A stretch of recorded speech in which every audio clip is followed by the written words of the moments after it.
احرام کی ڈیفینیشن کیا ہے؟ احرام اصل میں ایک حالت کا نام ہے. احرام دو چادروں کا نام نہیں. اچھا. دو چادریں تو اس کا ایک پارٹ ہے، اس کا ایک رکن ہے.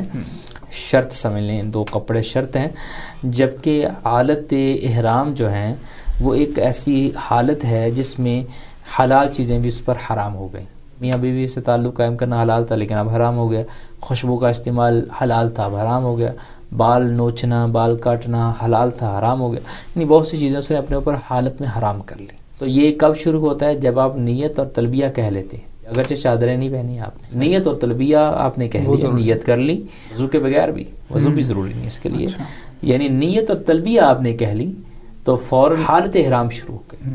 ہاں اگر کپڑے پہنے ہوئے ہیں تو اب جنایت لازم آ گئی آپ نے، کیونکہ آپ کے لیے ضروری تھا کہ آپ پہلے چادریں پہن لیں. ٹھیک ہے، جو انسلا کپڑا ہے وہ پہن لیں. لیں.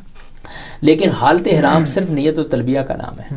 یعنی نیت کر لی کہ میں عمرے کا احرام باندھتا ہوں، نیت کر لی میں حج کا احرام باندھتا ہوں، اور ساتھ ہی کہہ دیا تلبیہ لبیک اللہم لبیک لبیک لا شریک لک لبیک. اسے تلبیہ کہتے ہیں. یہ تلبیہ اگر کسی نے کہہ لیا ساتھ، اس کی حالت احرام یعنی جو اسٹیٹ ہے احرام کی وہ سٹارٹ ہو گئی. یعنی پابندیوں سے جو بچنے کی صورتیں ہیں نا پہلے اپنے بتاری کر لیں. مثلا وہ لباس چینج کر لیں، آلریڈی خوشبو وغیرہ سے بچ جائیں. حالانکہ نیت سے پہلے لگا سکتے جتنی مرضی رچ تیار ہو جائیں. جی جی جی ہاں جی. بعض لوگوں کا کنسیپٹ یہ ہے کہ خوشبو آنی ہی نہیں چاہیے بالکل. یہ نہیں ہے، نیت سے پہلے جتنی مرضی لگائیں. ہاں وہ خوشبو خود بخود آ رہی ہے تو کوئی مسئلہ نہیں، جتنی مرضی آئے. خود نہیں سونگیں گے، ٹھیک ہے، یعنی اس سے استفادہ نہیں کریں گے. تو چادروں کو نیت سے پہلے آپ لگا سکتے ہیں خوشبو کو، اس میں کوئی حرج نہیں ہے. نیت اور تلبیہ کے بعد پھر احرام کی جو پابندیاں ہیں وہ شروع ہو جاتی ہیں.